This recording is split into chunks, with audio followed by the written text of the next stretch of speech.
Very good afternoon, ladies and gentlemen. Welcome back to e-Takshla classes. I am Kabir Srivastav, who is going to present you CAPF 2015 previous year questions based on science.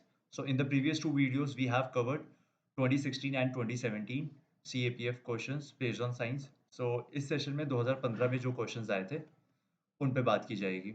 Right, so last दो videos में आपने देखा होगा कि मैंने CAPF first video में CAPF की detail आपको पैटर्न बताया था एंड सेकंड वीडियो में आपको एक डिटेल एनालिसिस दिया था कि कैसी चीज़ों को आपने अप्रोच करना है. ये दोनों वीडियोस में था. सो आज इस चीज़ पे बात नहीं करेंगे, आज सीधा क्वेश्चंस पे हम बेसिकली अटैक करेंगे. Okay, so without wasting any time let's proceed for the very first question of this session. The hydrogen atom present in acetylene और ethyne molecule are. So basically ये पूछ रहा है कि ये होता है आपका एसिटाइलिन का स्ट्रक्चर. राइट, सो ये जो हाइड्रोजन एटम है प्रेजेंट है, ये इसका नेचर क्या है? सो these are acidic in nature, right? The reason is that क्योंकि इसमें जो होता है ना S कैरेक्टर होता है, 50% S हाइब्रिडाइज्ड होता है. सो S कैरेक्टर की वजह से ये आपका एसिडिक होता है. वैसे भी C2H2 in itself is acidic in nature, right? सो आप करेक्ट आंसर जो यहाँ पे होगा वो होगा acidic. Moving on to the next question, which one of the following compounds is not considered as an acid? Okay, so BF3 हमने सबने पढ़ा है कि लुईस कॉन्सेप्ट जो लुईस थ्योरी थी उसमें BF3 का एग्जांपल था, AlCl3 भी था and C6H5OH.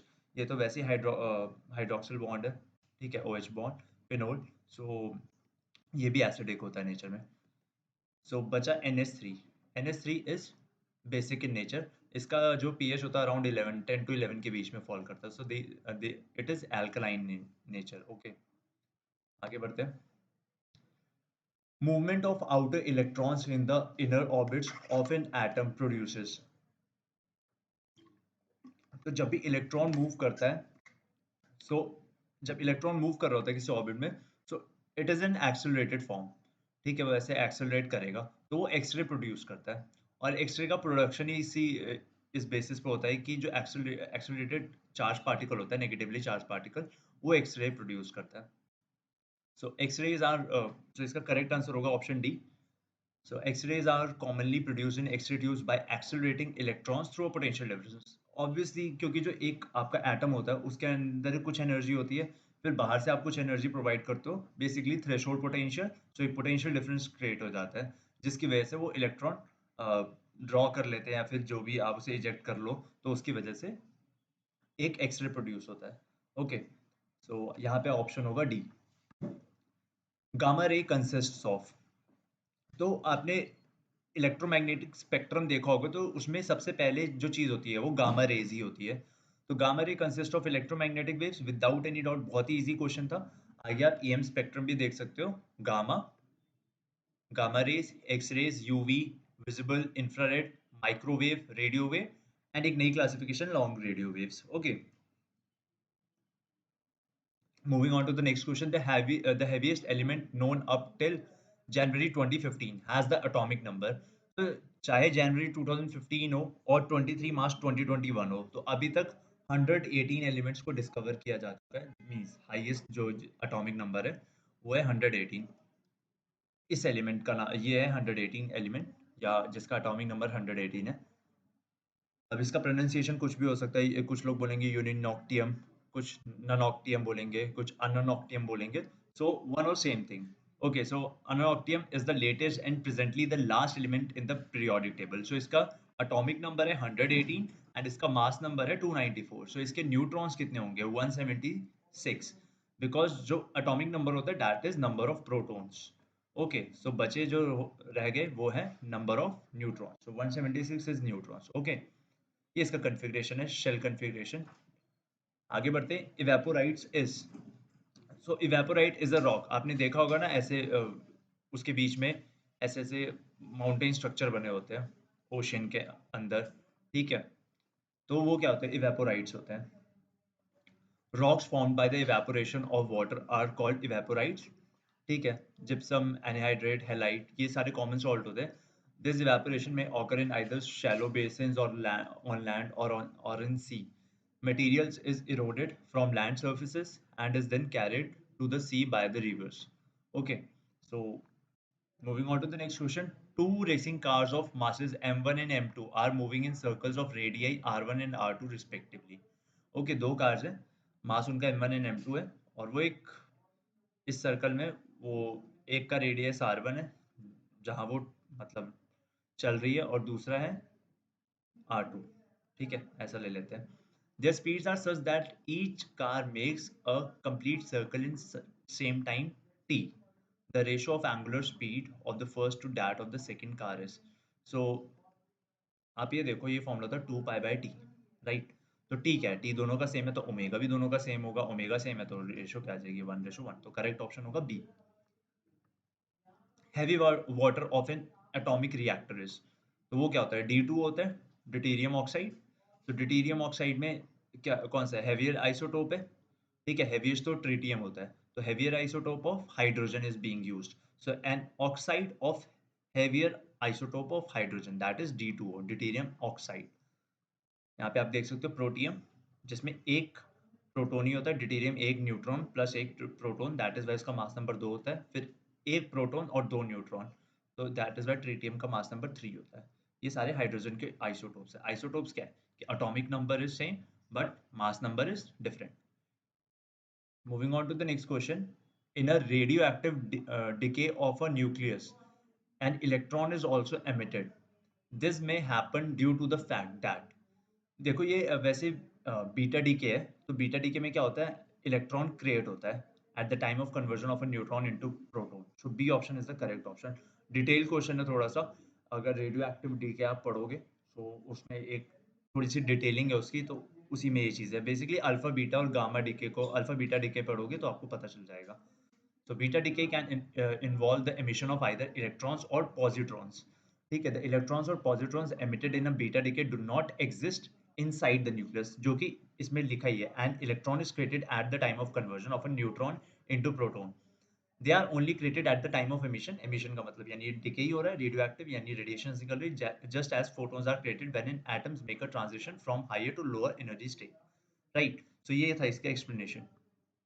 Moving on to the next question, which one of the following statements regarding baking powder is not correct? तो NaHCO3 होता है, तो कंपाउंड है, मिक्सचर तो होगा ही होगा. ठीक है. It forms bubble in a wet mixture. अगर आप बेकिंग पाउडर को जब डालते हो ना लाइक पानी में, तो वो बबल फॉर्म करता है. वो क्या होता है, फर्मेंटेशन, बेसिकली फर्मेंटेशन ही हो रही होती है उस टाइम पे. तो ये चीज़ है वेट मिक्सचर, तो बबल फॉर्मेशन होती है. ठीक है. It can be use instead of using yeast, तो अगेन करेक्ट. ठीक है, यीस्ट है तो आपका नेचुरल होता है, तो बेकिंग पाउडर आपका जो है ये एक आर्टिफिशियल मेथड है, right. It does not contain sodium bicarbonate, तो इसका तो फॉर्मूला ही सोडियम बायोकार्बोनेट है. अगर आप बेकिंग पाउडर को सर्च करोगे, बेकिंग पाउडर केमिकल फॉर्मूला, तो वो बोलेगा NaHCO3. And what is NaHCO3? It is sodium bicarbonate. So ये स्टेटमेंट गलत है, तो उसने पूछा नॉट करेक्ट, तो यहाँ पे ये स्टेटमेंट हो जाएगी. D is the correct option.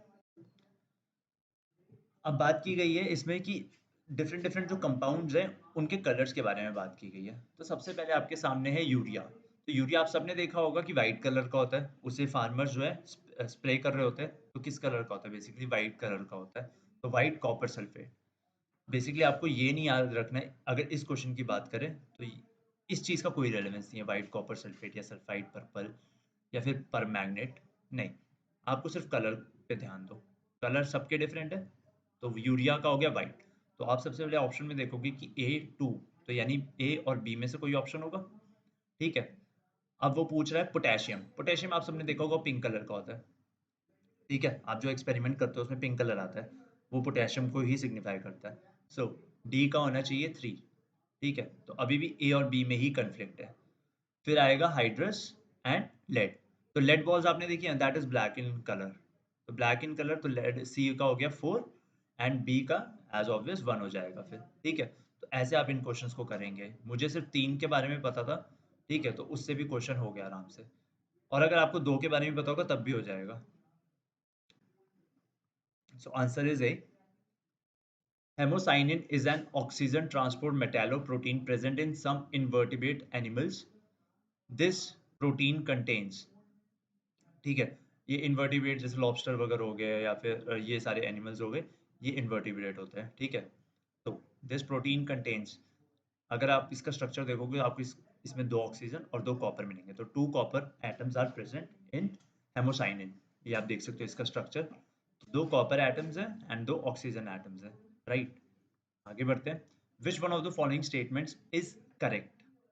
अब इसमें 3 क्रिस्टल्स की बात की गई है, एक है आयरन सल्फेट, एक है कॉपर सल्फेट और एक है जिंक सल्फेट। तो आयरन सल्फेट ऐसा होता है FeSO4 7H2O, कॉपर सल्फेट होता है CuSO4 5H2O। तो अगर इन्हीं दोनों की बात करी जाए तो iron sulphate and copper sulphate have same number, नहीं, बिल्कुल नहीं। इसके पास 7 है और इसके पास 5 है, तो पहली स्टेटमेंट हो गई गलत। अब आयरन बी भी, ये भी गलत हो जाएगी डी, क्योंकि इसमें iron sulphate and again copper sulphate को बोला गया कि सेम है, तो ये भी गलत। ए और डी तो गलत। अब बचा बी और सी में से। तो जिंक के पास कितने वाटर एसोसिएट होते हैं? जिंक के पास होते हैं 7, ZnSO4 7H2O। तो बी स्टेटमेंट तो करेक्ट हो गई। सी देख लेते हैं, जिंक और कॉपर की बात की, कॉपर के पास 5 है, जिंक के पास 7 है, तो ये भी स्टेटमेंट गलत। तो जो करेक्ट स्टेटमेंट है वो है ऑप्शन बी। आगे बढ़ते हैं। मैच मैच द फॉलोइंग है, तो कौन से साइंटिस्ट किस स्टडी के साथ एसोसिएटेड है? तो मुझे इस क्वेश्चन में अब चार्ल्स डार्विन पे क्लियर है कि वो एवोल्यूशन से रिलेटेड है, ठीक है। तो मैं देखूंगा डी के साथ 4, ठीक है, डी के साथ 4 किया, तो सी और डी ऑप्शन रह गए। अब आप देखो, ए तो 3 के साथ जा रहा है, यानी जेडी वॉटसन मॉलिक्यूलर बायोलॉजी के साथ, क्योंकि ए सी और डी ऑप्शन में ए पे 3 है। अब बचा बी और सी में कन्फ्लिक्ट, ठीक है। तो जो लुइस पैस्चर है वो जाएंगे आपके इसके साथ, अपना फर्स्ट के साथ। देन टेक्सोनॉमी आपका इन्होंने कार्ल कैनियस ने डिस्कवर किया था, ठीक है। तो ऑप्शन हो जाएगा आपका सी 3, जेडी वॉटसन आपका मॉलिक्यूलर बायोलॉजी के साथ, ठीक है। बी लुइस पैस्चर माइक्रोबायोलॉजी के साथ, कार्ल कैनियस टेक्सोनॉमी के साथ, ठीक है। And then Charles Darwin evolution के साथ। आगे बढ़ते हैं। It is reported that there is an ongoing decrease in the pH value of ocean water because of global warming. It happens due to, पहले pH value डिक्रीज कर रहा है, pH value decrease कर रहा है यानी ओशियन में acid formation हो रहा है, और जब ओशियन में एसिड फॉर्मेशन होता है that process is known as ocean acidification. अब ये एसिडिफिकेशन क्यों हो रहा है? क्योंकि कोई ना कोई एसिड है एनवायरनमेंट में, ग्रीन हाउस गैसेज है, ठीक है, उसकी वजह से ये चीज़ हो रही है। और ग्रीन हाउस गैसेज कौन सी है? CO2, यहाँ पे आपको CO2 दिख रही है। नाइट्रोजन तो होती नहीं है ग्रीन हाउस गैस, ठीक है। नाइट्रोजन तो हमारा एक, अगर वो होती तो अर्थ बहुत ज़्यादा गर्म हो जाती। अगर सिर्फ नाइट्रोजन कंपाउंड्स होते हैं बट नाइट्रोजन नहीं होता ग्रीन हाउस गैस, तो इस चीज़ का ध्यान रखना है। तो एसिडिफाई हो रहा है ओशियन, तो ऑब्वियसली ये क्या बोलते हैं, इनटेक कर रहा होगा CO2 को, ठीक है। So larger uptake of CO2 by ocean water, that is ocean acidification. So option is A. Ocean acidification is the ongoing decrease in the pH of the earth ocean caused by the uptake of carbon dioxide from the atmosphere. The main cause of ocean acidification is the burning of fossil fuels. ठीक है, pollution की वजह से। या आप diagram में भी समझ सकते हैं, पूरी रिएक्शन गिवन है। Now moving on to the next question. Which one among the following substances is not a greenhouse gas? तो अभी पिछले क्वेश्चन में डिस्कस किया था कि नाइट्रोजन नहीं होता, सो बहुत ही ईजी है, नाइट्रोजन नहीं होता। CH4, CFC and water vapour, ये सारे ग्रीन हाउस गैसेज होते हैं, आप यहाँ पे देख सकते हो। साथ ही है CH4 NTO, नाइट्रस ऑक्साइड है, नाइट्रोजन नहीं है। CO2 है, ओजोन है, सल्फर डाइऑक्साइड है, कार्बन मोनोऑक्साइड है एंड क्लोरोफ्लोरोकार्बन भी है। क्लियर? ठीक है, तो D option is the correct option. So these are all about CAPF 2015 science previous year questions. Okay, so इससे आपको आइडिया लग गया होगा कि जो अगर फिजिक्स की बात करें तो फिजिक्स के क्वेश्चन कंसेप्चुअल बेस्ड और डायरेक्ट है, ना ज़्यादा डीप में। अगर आपने फिजिक्स पढ़ी है, किसी भी एक नॉर्मल बुक से पढ़ी होगी, ठीक है, कोई भी कॉम्पिटिटिव एग्जाम की, तो आपकी क्लैरिटी काफ़ी ज़्यादा आ जाएगी फिजिक्स में।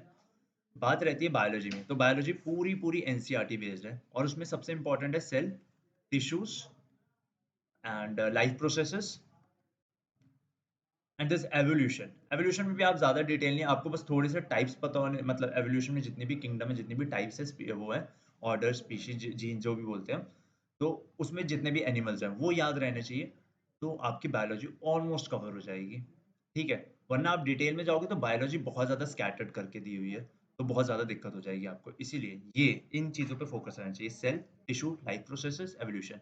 फिजिक्स में क्या है, मैकेनिक्स, मैकेनिक्स का एक क्वेश्चन दिखा था आपको, फिर उसके बाद है optics, and then this SHM, basically oscillation and waves. ठीक है, ये 3 टॉपिक अगर आपने कर लिया ना तो आपकी फिजिक्स में भी पकड़ बहुत अच्छी हो जाएगी। Yes, obviously magnetism, electricity and थोड़ा सेमीकंडक्टर इंपॉर्टेंट है, बट उससे क्वेश्चन आने के चांसेस कम है, क्योंकि गिन के 15 से 20 क्वेश्चन आने हैं। तो उसमें फिजिक्स के इन टॉपिक से ज़रूर इस पे ज़्यादा प्रायोरिटी दी जाएगी। फिर केमिस्ट्री की अगर बात कर ले तो केमिस्ट्री जो है, chemistry is all together a different game. ठीक है, तो इसमें क्या है कि जो इनऑर्गेनिक है, इनऑर्गेनिक आपको एकदम एग्जाम्पल बेस्ड आएगी। ठीक है, जैसे वाटर के क्रिस्टल पूछ लिए, बेकिंग पाउडर पूछ लिया, ये सारी चीज़ें तो बहुत डायरेक्ट और एग्जाम्पल बेस्ड आएंगे। बेसिकली एक तरह से डोमेस्टिक एंड इंडस्ट्रियल यूज पे ज़्यादा फोकस रहेगा इनऑर्गेनिक का। सरफेस केमिस्ट्री तो कॉन्सेप्ट बेस्ड है, जैसे फिजिक्स है वैसी सरफेस केमिस्ट्री भी चलती है। फिर बात आती है इनऑर्गेनिक की, तो इसमें जो कंपाउंड्स है ना उन पे ज़्यादा ध्यान दीजिएगा। और एक जो सबसे प्राइम एग्जांपल है, जैसे कोई भी इनऑर्गेनिक कोई भी ऑर्गेनिक कंपाउंड है या ऑर्गेनिक एसिड है, तो उसका ना कुछ उसका डोमेस्टिक नेम डिफरेंट होता है।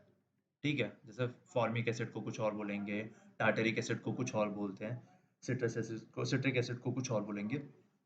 तो उनका IUPAC नेम क्या है वो आपके लिए बहुत ज़्यादा इंपॉर्टेंट है। वैसे चीज़ें कवर अप करके ही आपकी केमिस्ट्री हो सकती है कंप्लीट। ठीक है, तो ये है आपका फिजिक्स, बायोलॉजी और केमिस्ट्री करने का तरीका, राइट? तो this is all about this session. So like this video and subscribe our channel, that is Zeetakshla classes, and do share out this video with your friends, and we will be coming with more and more videos like this on daily basis. So stay tuned. Thank you and goodbye for now.